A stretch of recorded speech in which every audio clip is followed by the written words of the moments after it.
கார்த்திக், கார்த்திக்.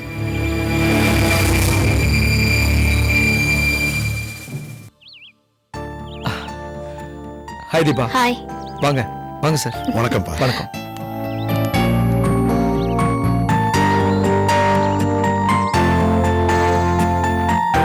வாங்க.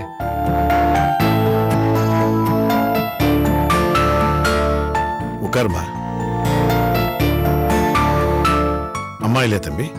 இருக்காங்க, உட்காருங்க. அம்மா. அம்மா வரேப்பா. அடடே, வாங்க வாங்க. நல்லா இருக்கீங்களா? நல்லா உட்காருங்க. தேங்க்யூ. என்ன சாப்பிடுறீங்க? ஒண்ணு வேண்டாமா. இவ்வளவு மன கஷ்டத்திலையும் முகமலர்ச்சியோட வாங்கன்னு கூப்பிடுறீங்களே, அது ஒன்னே போதுமா. உங்களை பார்த்துட்டு போலாம் தான் வந்தோம். என் மகனால உங்க மகளோட கல்யாண நிச்சயதார்த்தம் நின்னு போனது கூட பெருசா எடுத்துக்காம என் வீடு தேடி நீங்க வந்திருக்கீங்கன்னா உங்க பெருந்தன்மைக்கு முன்னால என் உபசரிப்பு ரொம்ப சாதாரணம். ஆர்கே சார் ஏற்பட்ட நிலைமைய பேப்பர்ல பார்த்தோம். ஆறுதல் சொல்லணும்னு தீபா பிடிவாதமா இருந்தா, அதான் வந்தோம். கவலைப்படாதீங்கம்மா, ஆர்கே சார் திரும்பி வந்துருவார். அவர் போல்டான மனுஷன். போலீஸ் ஸ்டேஷன்ல கம்ப்ளைண்ட் கொடுத்தாச்சு, எல்லா இடத்துலயும் தேடியாச்சு. என் மனசுக்கு என்ன படுதுன்னா, அங்கிள் எங்கேயும் காணாம போகல, தன்னை மறைச்சுக்கிட்டு தலைமறைவா இருக்காரு. அவர் உயிருக்கு எந்த ஆபத்தும் இருக்காது. நீங்க கவலைப்படாதீங்க. இந்த வார்த்தையே போதும்மா. ஆண்டி, உங்க நல்ல மனசுக்கு அங்கிள் நல்லபடியா திரும்பி வந்துருவாரு. ஆனா இந்த அபிராமி இப்படிப்பட்டவங்கன்னு நான் கொஞ்சம் கூட எதிர்பார்க்கல. என்னோட நிச்சயதார்த்தத்தன்னைக்கு எல்லா வேலையும் இழுத்து போட்டு செஞ்சுட்டு இருந்தாங்க. அதை பார்த்து நாங்க அவங்க ரொம்ப நல்லவங்க நினைச்சிட்டு இருந்தோம். முழுக்க முழுக்க என் தவறுதான். அளவுக்கு மீறி நான் அவளை நம்பிட்டேன். கல்யாணமே வேணாம்னு சொன்ன எனக்கு உன்னை கட்டி வைக்கணும்னு தலைக்கீழ் நினைதே அவதான். அது நடந்து முடிஞ்ச கதை. அதை விடு கார்த்திக். இப்போ சாந்தி எங்க இருக்காங்க? உங்க கூடயா? ஒட்டுமொத்தமா எல்லாருமே உதறிட்டு சாந்தி ஊரு விட்டே போயிட்டா. இது ஒரு பெரிய சோதனை. அங்கிள் கண்டிப்பா திரும்ப வந்துருவாரு. ஆனா சாந்தி அக்கா திரும்பி வருவாங்களாங்கிறது சந்தேகம். அதே கவலைதான் எங்களுக்கும். அவங்கள திரும்ப கூப்பிட நீங்க எதுவும் முயற்சி பண்ணலையா? என் அண்ணனும் ரோகிணியனையும் போனாங்க. ஆனா சாந்தி வர மறுத்துட்டா. அப்பாவும் இல்ல, சாந்தியும் இல்ல. இந்த குடும்பம் முழுக்க இருளாயிடுச்சு. மனசை தளர விடாதீங்க கார்த்திக். நீங்க தப்பா எடுத்துக்கலன்னா நான் சாந்தி அக்காவை மீட் பண்ணி கன்வின்ஸ் பண்ண ட்ரை பண்ணட்டுமா? இந்த வார்த்தையே போதும்மா. உன்னோட நல்ல குணத்துக்கு நீ நல்லா இருக்கணும். இந்த மாதிரி நேரத்துல உண்மையான ஆறுதல் தான் மனசுக்கு தைரியத்தை கொடுக்குது. ரொம்ப நன்றிம்மா. Take care aunty.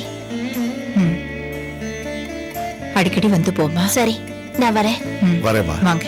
வரேன் தம்பி. வாங்க. பாய் கார்த்திக். பாய். அம்மா விட்டு வந்துடுறேன்.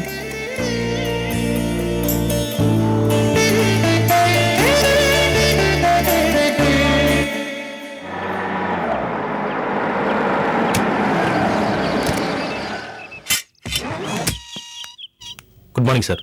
Good morning.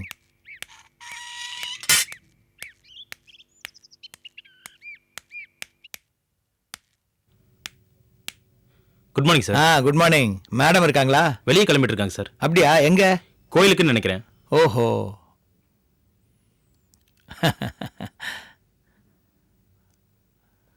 குட் மார்னிங் சம்பந்திமா. Good morning. கோயில் கிளம்பிட்டு இருக்கிறதா சொன்னான். கோவில் போயிட்டு அப்படியே ஆபீஸ் போலாம் தான். நல்லதுதான். பிரச்சனை மேல பிரச்சனை வரும்போது கோயிலுக்கு தானே போனோம். எனக்கு என்ன பிரச்சனை? உங்க மாமனாரை காணுங்கிறதே உங்களுக்கு ஒரு பிரச்சனை தானே?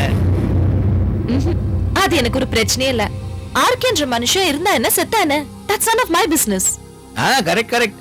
You are always correct. அது முடிஞ்சு போன சாப்டர் தானே. நல்லபடியா முடிச்சு கொடுத்த ஆண்டவனுக்கு ஒரு நன்றியை சொல்லணுங்கிறது நல்ல விஷயம்தான். பழசெல்லாம் முடிச்சிட்டு மறந்துட்டு புதுசா எல்லாத்தையும் நம்ம ஆரம்பிக்கணும் இல்ல? புதுசா என்ன சொல்றீங்க? அவன் உங்களுக்கு செஞ்ச எல்லாத்துக்கும் நன்றியை சொல்ல நீங்க கிளம்பிட்டு இருக்கீங்க. ஏதோ இவனும் கொஞ்சம் சேவை செஞ்சிருக்கான், அதை மறந்துட்டீங்களா?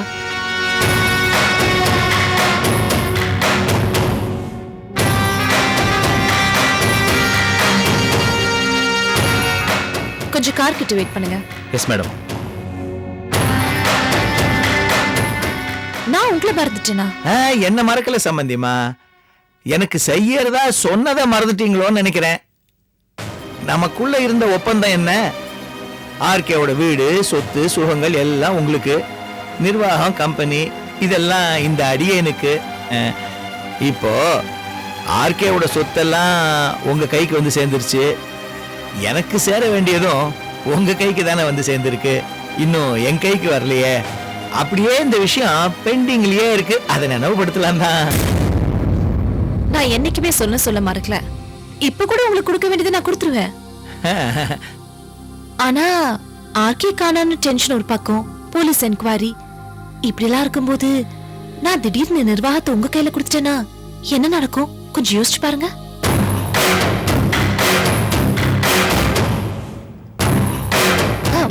உங்களுக்கு செய்ய வேண்டியத சந்தோஷமான சூழ்நிலையில செய்யணும்.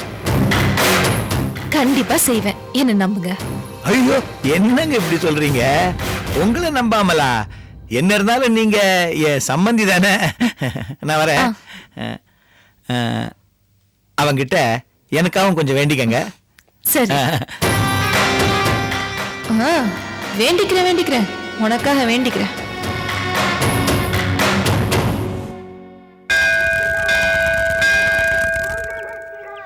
ஐயாவை பத்தி ஏதாவது தகவல் கிடைச்சதுங்களா? இது வரைக்கும் அவர் எங்க இருக்கிறாருன்னே தெரியல. நானும் விடாம பிரார்த்தனை பண்ணிட்டு இருக்கேன். தெய்வத்து மேல பாரத்தை போட்டுட்டு நான் அவருக்காக தான் காத்துட்டு இருக்கேன். உங்க பிரார்த்தனை வீண் போகாதுமா. செவ்வாய், வெள்ளி, பிரதோஷம்னு பல வருஷமா நானும் உங்களை இந்த கோயில்ல பாக்குறேம்மா. உங்களை மாதிரி நல்ல மனசு உள்ளவால ஆண்டவன் சோதிப்பான், ஆனா கைவிட மாட்டாமா. சந்தோஷத்தையும் சோகத்தையும் ஆண்டவங்கிட்டயே பகிர்ந்துக்கிறீங்க. கவலையே படாதீங்க, அவர் சீக்கிரமா பத்திரமா திரும்பி வந்துருவாருமா. உங்க வாக்கான தெய்வத்தோட வாக்காவே எடுத்துக்கிறேன். நீங்க சுவாமி பேருக்கு அர்ச்சனை பண்ணி தேவகுண விசேஷன சிட்டாஜாமஸ்யம் யார் பேருக்கு? சுவாமி பேருக்கே அர்ச்சனை பண்ணிடுங்க. சர்வே ஜனானாம் சகுடும்பானாம் சமஸ்தர்ய தீர்க்கஜய ஆதராரோக்ய ஐஸ்வர்யானா பூஜ்யர்த்தம் ஸ்ரீவல்லோ மகாகணபதயே நமः. அனுஜானவத்மார்த்தம் தியானமதன்னிஜம் அநேகதந்தம் பக்தானாம் ஏகதந்தம் உபாஸ்மஹே. கரஸ்தகதலே ஜோதனசக்ஷணமோதகம் பாலசூத்ரம் பிரபாகாரம் வந்தே பாலகநாதிகம். யோ வேதாம் பிரம்மணோ வேதாமிருதேனாம் பிரதாம்பரம் தஸ்மை பிரம்மஜம் பிரம்மாட்ச ஆதித்யேர்த்தம் பிரஜாந்ததோ ரஜம் பதம் பிரஜாமஹே சுகந்திம் புஷ்டிவர்தனம் உர்வாருகமிருதனாம் மிருத்யோமுக்ஷயமாம் பிரஜாத சர்வாபிஷ்டம் பிரசாதவனசித்திரஸ்து மகதைஸ்வர்யாபிவிந்திரஸ்து. களம் தாண்டம் பசுபதலாபம் சதசம்மஸ்ஸரம் தே.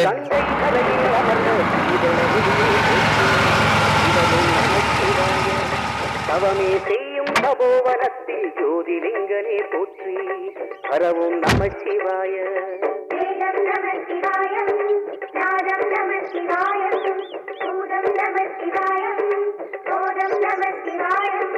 மணிபூரகமாய் தோற்றும்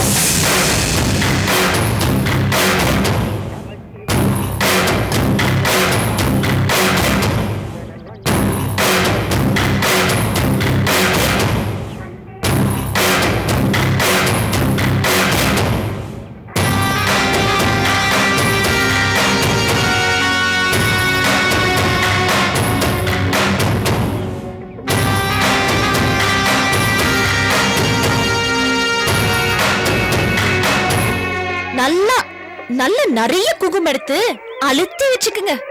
உங்க நெத்தில மட்டும் இல்ல, தாலிலையும் வச்சுக்குங்க. மாமா வந்துருவாரு, நீங்க கவலைப்படாதீங்க அத்தை. உங்க தாலி பாக்கியம் ரொம்ப ஸ்ட்ராங்கா இருக்கு. மாமா உயிரோடு தான் இருப்பாரு. அவர் அனுபவிக்க வேண்டியது இன்னும் நிறைய இருக்கு. இவ்வளவு அக்கறையா கேட்டதுக்கு ரொம்ப சந்தோஷம். இவ்வளவு வருஷமா உங்க மருமகளா வாழ்ந்திருக்கேன், அக்கறை இல்லாம போயிடுமா என்ன? மருமகளா வாழல, மருமகளா நடிச்சிருக்கேன். எப்படி வேணாலும் வச்சுக்கங்க அத்தை, நான் நடிச்சதாவே இருக்கட்டும். என் நடிப்பை நீங்க நம்பிட்டீங்கல்ல, அதுவே எனக்கு வெற்றி. மாமா போட்ட சத்தத்தையும் அவர் கோவத்தையும் பார்த்து அவர் ரொம்ப வீரன்னு நினைச்சேன். இவ்வளவு கோழையா இருக்காரு. என்ன பண்றது, பண்ண பாவத்துக்கு பகவானா இருந்தாலும் அனுபவிச்சுதானே ஆகணும். ஆமா, உன்னை மருமகளா கொண்டு வந்தது உன்னை நம்பினது அவர் செஞ்ச பாவம்தான். அதுக்குதான் இப்ப தண்டனை அனுபவிச்சுட்டு இருக்காரு. நீங்க என்ன திட்டுங்க, சாபம் கொடுங்க, பரவாயில்ல. ஆனா அன்னைக்கு எங்க அப்பாக்கு பண்ண துரோகத்துக்கு தான் இன்னைக்கு உங்க புருஷாலே அலைஞ்சிட்டு இருக்காரு. அவர் பண்ண துரோகத்துக்கு நான் சாபம் கொடுக்க மாட்டேன். நீங்க எப்பவுமே சுமங்கலி தான். அவர் பயந்து ஓடினதுக்கு நீங்க என்ன பண்ண முடியும்? பாவம். யாரடி பயந்துட்டு போ. யாரடி கோழ? உன்ன மாதிரி பயந்தவங்க தான் பாடி கார்ட்லாம் வச்சுக்குவாங்க. ஒரு பொண்ணுக்கு பாடி கார்டு யார் தெரியுமா? அவ புருஷன்தான். அவ மனசுக்கும் உடம்புக்கும் அவன் தான் காவல். அந்த புனிதம் தான் உனக்கு இல்லாம போச்சே. இப்ப சொல்றேன்டி, இந்த கோயில்ல சொல்றேன். போன என் புருஷன் நிச்சயம் திரும்பி வருவாரு. பழையபடி தலை நிமிர்வாரு. உனக்கு அழிவு காலம் நிச்சயம்.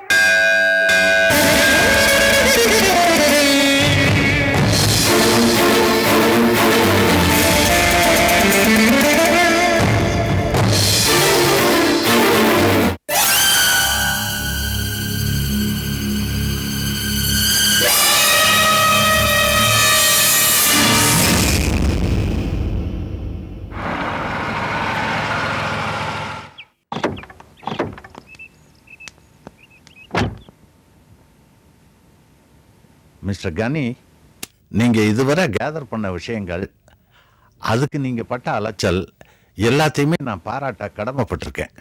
Thank you sir.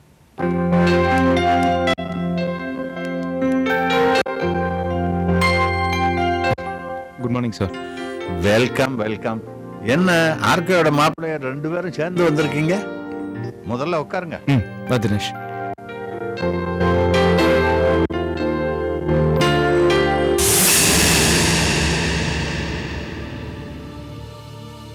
வணக்கம் இன்ஸ்பெக்டர். வணக்கம். நான் இப்ப டியூட்டில இல்லாத இன்ஸ்பெக்டர். சார், உங்களை மஃப்டியில் அடையாளமே தெரியல சார். சொல்லுங்க தினேஷ். சார், இது வரைக்கும் எங்க மாமாவை பத்தி எந்த தகவலும் கிடைக்கல sir. Sir, police complaint, paper விளம்பரம் எதுலையுமே எந்த பிரயோஜனமே இல்லை. அது தவிர எங்க ஆளுங்களும் ஒரு பக்கமா தேடித்தான் இருக்கிறாங்க. மாமா இல்லாம வீட்டுல நிம்மதியே இல்லை. எனக்கு பிரச்சனை வந்தப்போ நீங்க தான் என்னை காப்பாத்துனீங்க. அதே மாதிரி மாமாவை கண்டுபிடிக்கிறதுக்கும் நீங்க தான் ஹெல்ப் பண்ணும் சார். அதுக்கான முயற்சியை நான் செஞ்சுக்கிட்டு தான் இருக்கேன். அப்புறம் மதன் எப்படி இருக்காரு? நல்லா இருக்காரு சார். அவரும் மாமாவை தேடுற வேலையில் தான் ஈடுபட்டு இருக்காரு.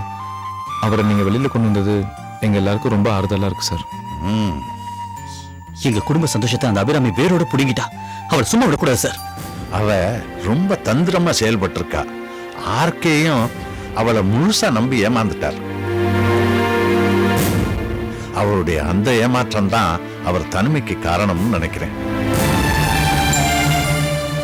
நீங்க அவசரப்படுற மாதிரி உடனே அந்த அபிராமியை எதுவுமே நாம செய்ய முடியாது. அதுக்கு ஸ்ட்ராங்கான ஆதாரங்கள் வேணும். முயற்சி பண்ணலாம், ஏதாவது வழி கிடைக்கும். சரி சார், அப்ப நாங்க கிளம்புறோம். அப்புறம் நீங்க உங்க தேடுற முயற்சியை தொடர்ந்துகிட்டே இருங்க. நானும் டெல்லியில் இருக்கிற என் நண்பர்களுக்கு இன்டர்நெட் மூலமா இமெயில் அனுப்புறேன். Okay sir, thank you. நாங்க வரோம். நல்லது. அர்ஜுன் சார், இந்த கந்துவட்டிக்காரன் இருக்கான் இல்லையா, அது விஷயமா நான் மூவ் பண்ணிட்டு தான் இருக்கேன். ஓகே. முதல்ல ஆர்கே தேடுற வழியை பாருங்க, அப்புறம் கந்து வெட்டிக்காரன் மேட்டரை பார்ப்போம். ஓகே சார், நாங்க வரோம் சார். நல்லது. வரேன் சார்.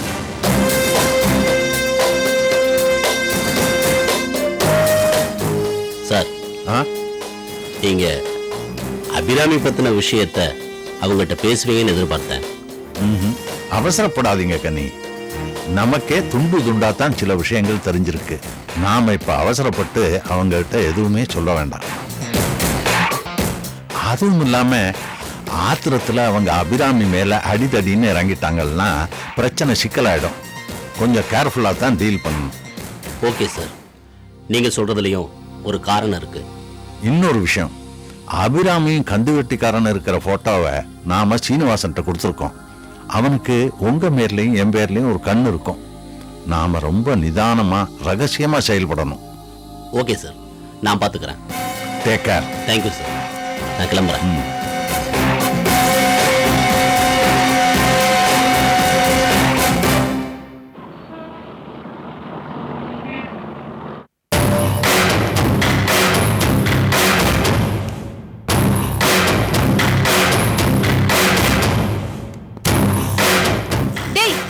எங்கடா இருந்த? நான் உன் கேபின் எல்லாம் போய் தேடிட்டு வந்தேன். நான் இப்பதான் வரேன். என்ன விஷயம்? ஏன் லேட்டு? அக்கா, சேல்ஸ் டாக்ஸ் ஐடின்னு நான் ஓடிட்டு வரேன். வர வழியில ஒரு கஸ்டமரை பார்த்தா தான் பேசிட்டு வரேன். ஆமா, நான் லேட்டா வந்ததுக்கு தான் இவ்வளவு டென்ஷனா இருக்கியா? ஆமா, என்னால முந்தி மாதிரி நிறைய வேலையில கான்சென்ட்ரேட் பண்ண முடியல. சரி, சில பொறுப்புகளை உன்கிட்ட ஒப்படைக்கலாம் பார்த்தா நீ வாட்டு ஓடி ஓடி போயிட்டு இருக்க. அக்கா, நம்ம வேலையை தாங்க நான் ஓடிட்டு இருக்கேன். சரி சொல்லு, என்ன விஷயம்? அக்கா, உன் மனசுல வேற ஏதோ ஓடிக்கிட்டு இருக்கு. எதுவா இருந்தாலும் கிட்ட சொல்லு. கண்டிப்பா நான் லேட்டா வந்ததுக்காக நீ இவ்வளவு டென்ஷன் ஆகல. சொல்லுக்கா, என்னாச்சு? காலையில இருந்து ஒரே டென்ஷன். அந்த ஸ்ரீனிவாசன் என்னடானா வீட்டு வாசல்ல வந்து நின்று எனக்கு தர வேண்டியதெல்லாம் குடு அப்படிங்கிறாரு. நிம்மதியா கோயிலுக்கு போலான்னு பார்த்தா அங்க ராஜேஸ்வரி என்ன திட்டு கை ஓங்கி அடிக்க வரா. பையன் அடிக்கிறான், அம்மா அடிக்க வரா. அந்த ரோஹிணி என்னடானா என்ன பைத்தியக்காரிங்கிறா. என்ன நினைச்சிட்டு இருக்காங்க இவங்க எல்லாம்? நீ அவங்க கிட்ட போய் பேசுற. என்னதான் அவங்களாம் நம்மளை விட்டு விலகி போனாலும் ஆர்கே வரலங்கிற கோவத்தை நம்ம மேல காட்டுறாங்க, அவ்வளவுதான். உன் புருஷன், உன் சக்காலத்தி, உன் மாமியாரு, அவங்க கோவத்துல ஒரு நியாயம் இருக்கு இல்லையா? அதுக்குன்னு அவங்க அடிச்சது கரெக்ட்னு சொல்ல வரல. தோத்தவங்க அவங்க கோவத்தை நம்ம மேல காட்டுறாங்க, இதுக்கு போய். ஆனா அக்கா, ஸ்ரீனிவாசன் கிட்ட கொஞ்சம் ஜாகிரதையா இருக்கணும். ஏன்னா அவர்தான் நம்ம பக்கத்திலே இருக்கிற எதிரி.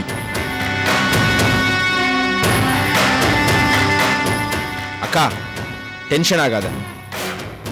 மூர்த்தி கொலை சம்பந்தமா ஸ்ரீனிவாசன் பிடி உன் கையில இருந்தாலும் அதை நீ ஆயுதமா எடுத்தா அந்த கோவத்தை ஸ்ரீனிவாசன் ரம்யா மேலதான் காப்பாரு. அது மட்டும் இல்ல, மூர்த்தியை கொலை பண்ணதே உன் நல்லதுக்கு தான் பாரு. ஏன் நன்மைக்கா? அதுக்கு என்ன ஆதாரம்? ஆமா, ஆதாரத்தோடு தான் ஸ்ரீனிவாசன் பேசுறாரா?